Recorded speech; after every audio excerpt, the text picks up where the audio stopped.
नमस्कार दोस्तों, एक बार फिर मैं आपके समक्ष एक महत्वपूर्ण त्यौहार लेकर आया हूँ। भारतवर्ष त्योहारों का देश माना जाता है।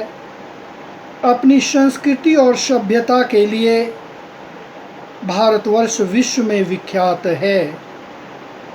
एक पर्व की समापन होती है तो दूसरे पर्व की तैयारी शुरू हो जाती है। आज मैं जितिया पर्व के संदर्भ में चर्चा करना चाहूँगा, जिसे जीवित पुत्रिका पर्व भी कहा जाता है। यह पर्व आश्विन मास के कृष्ण पक्ष की अष्टमी तिथि को मनाया जाता है। इस वर्ष यह पर्व 28 सितंबर से 30 सितंबर तक मनाया जाएगा।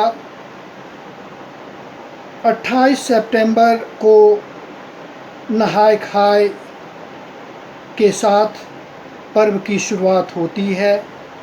29 सितंबर को महिलाएं निर्जला उपवास रखती हैं और 30 सितंबर को इस पर्व का समापन होता है।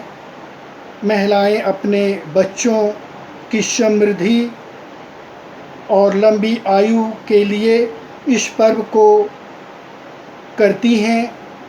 कहा जाता है, महाभारत काल में भगवान श्री कृष्ण ने उत्तरा के गर्भ में पल रहे शिशु को आशीर्वाद देकर उनके लिए प्रार्थना की और तब शिशु सुरक्षित रहा। इस तरह से देखा जाए तो यह एक महत्वपूर्ण पर्व है। भारतवर्ष के विभिन्न राज्यों में पर्व मनाने का कुछ विशेष रिवाज भी है। कहा जाता है कि नोनी साग खाने के पश्चात, मरुआ की रोटी खाने के पश्चात इस पर्व की शुरुआत होती है। इसका वैज्ञानिक कारण भी है। नोनी का साग में काफ़ी मात्रा में कैल्शियम रहता है, जो महिलाओं को पर्व करने में काफ़ी सहायता पहुंचाती है। लाल रंग का लॉकेट पहनने का रिवाज है। देखा जाए तो बिहार में मिथिलांचल में इस पर्व के दिन मछली खाने के बाद पर्व की शुरुआत की जाती है। इस तरह से देखा जाए तो जितिया का पर्व हमारे देश में महत्वपूर्ण स्थान रखता है।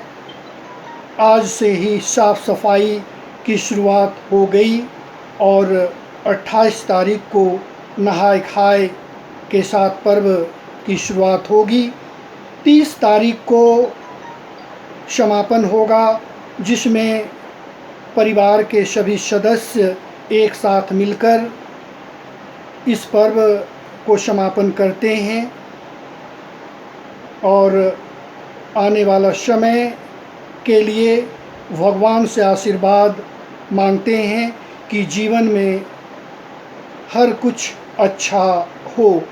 इसलिए इस पर्व की विशेष महत्ता बताई गई है। धन्यवाद।